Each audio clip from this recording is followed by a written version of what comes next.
इतिहास में विजेताओं के नाम मिलते हैं तख्तों पर बैठने वालों के, समझौता करके टिके रहने वालों के, क्योंकि वे खुद इतिहास लिखते हैं। लेकिन इस धरती पर कभी कभी ऐसे भी योद्धा जन्म लेते हैं जो खुद इतिहास नहीं लिखते, बल्कि इतिहास उन्हें लिखने को मजबूर हो जाता है।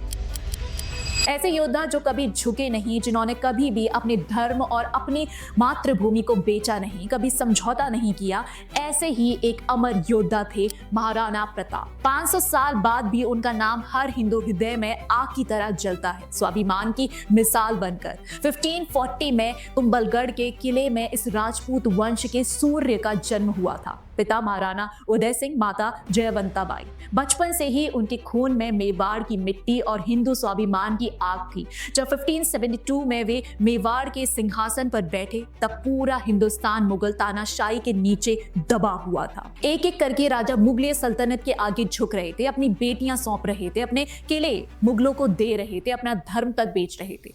अकबर ने महाराणा प्रताप के पास दूध भेजे, लालच दिए, पदवी दी, धन दौलत का जाल बिछाया, कहा झुक जाओ, सब कुछ मिल जाएगा। महाराणा प्रताप का जवाब था, मेवाड़ की मिट्टी बिकाऊ नहीं है, हिंदू स्वाभिमान को कोई ताकत खरीद नहीं सकती। 1576 का हल्दी घाटी का युद्ध इतिहास का सबसे गौरवशाली पन्ना है। एक तरफ अकबर की विशाल मुगल सेना, हजारों सैनिक, हाथी, तोपे, असीम संसाधन। दूसरी तरफ महाराणा प्रताप, कम संख्या लेकिन असीम साहस, राजपूत वीरता और हिंदू रक्षार्थ की ज्वाला लेकर मैदान में कूद गए। 4 घंटों तक वो युद्ध चला। प्रताप ने खुद दुश्मन की सेना में तूफान मचा दिया। चैतक घोड़े पर सवार होकर उन्होंने मुगल सेनापति को भी चुनौती दी। दुश्मन कांप उठा था। किस्मत ने साथ नहीं दिया, लेकिन हार नहीं हुई। प्रताप पीछे हटे पर टूटे नहीं। यहां से शुरू हुई उनकी असली महानता। जंगलों में आश्रय लिया, पहाड़ों को किला बनाया, राजमहल छोड़ दिया, पत्नी बच्चे परिवार के साथ घास की रोटी खाई, ठंड और भूख सही, लेकिन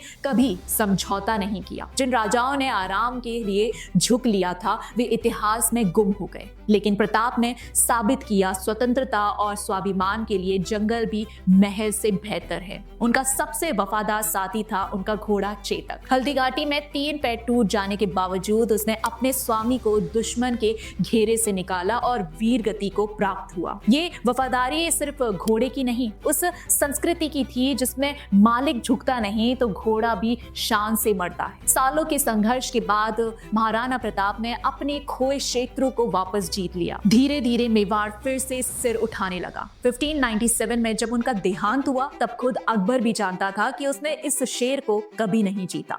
वह शेर जिसने कभी अधीनता स्वीकार नहीं की। महाराणा प्रताप को उनकी जयंती पर नमन।